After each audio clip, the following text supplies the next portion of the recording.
A noite na estepe tinha um tipo de silêncio que apenas os nômades conheciam.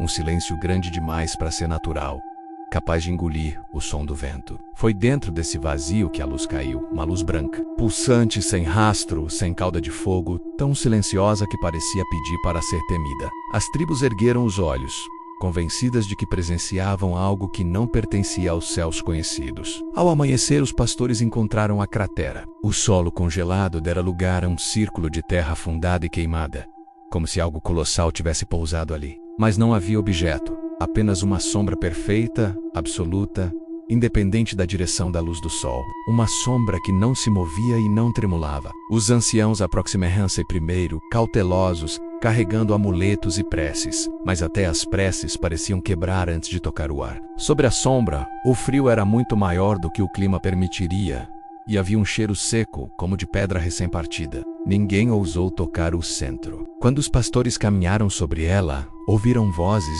não vozes como as de espíritos conhecidos.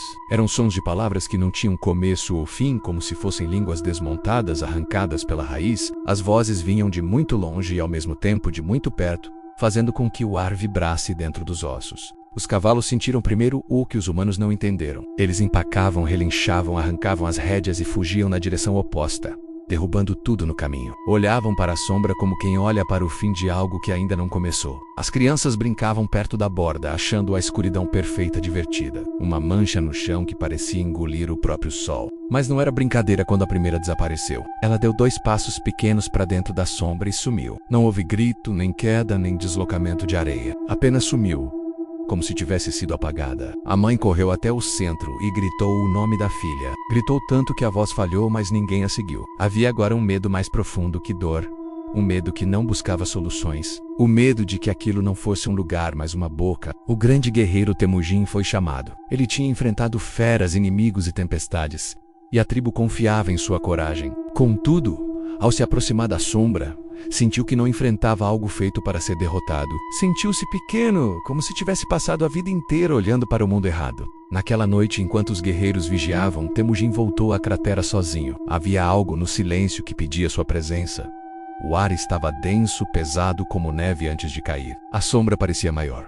Ela realmente estava maior. Expandia-se lentamente pelo terreno, engolindo neve, pedras e até o brilho da lua, como se estivesse aprendendo a crescer. O guerreiro parou na beirada, sentindo seu estômago afundar.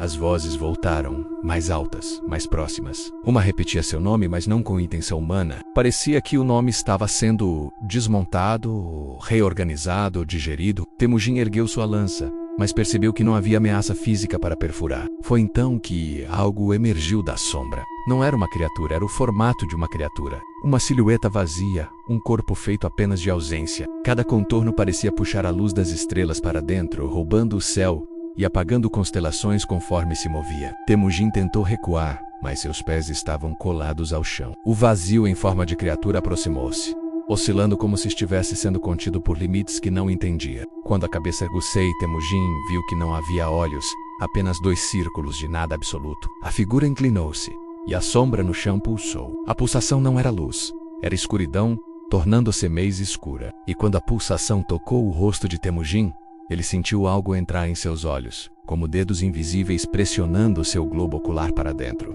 A dor veio como fogo. Ele caiu de joelhos, sentindo as pupilas rasgaram-se, não para sangrar, mas para ceder aquilo que queria entrar. Os guerreiros ouviram seu grito de longe, e os cavalos se dispersaram no mesmo instante. Quando Temujin abriu os olhos novamente, não havia mais olhos. Em cada órbita havia um redemoinho escuro, um buraco negro em miniatura, devorando a luz ao redor. Ele via tudo e não via nada. Via as pessoas como sombras desprotegidas, frágeis demais para existirem. A tribo correu até ele, mas a cada pessoa que Temujin olhava, algo nelas começava a desaparecer. Primeiro as extremidades, depois os sussurros, depois a lembrança. Ele tentava desviar o olhar, mas os novos olhos não obedeciam. A sombra no chão tremia agora com mais velocidade, reagindo a ele, como se fosse uma extensão do que estava dentro dele ou o contrário. A cada passo seu, a sombra se arrastava, criando fissuras no solo como se quisesse engolir tudo o que ele via. Temujin tentou cobrir os olhos com as mãos, mas suas mãos começaram a ser devoradas pela própria escuridão. Não era dor comum,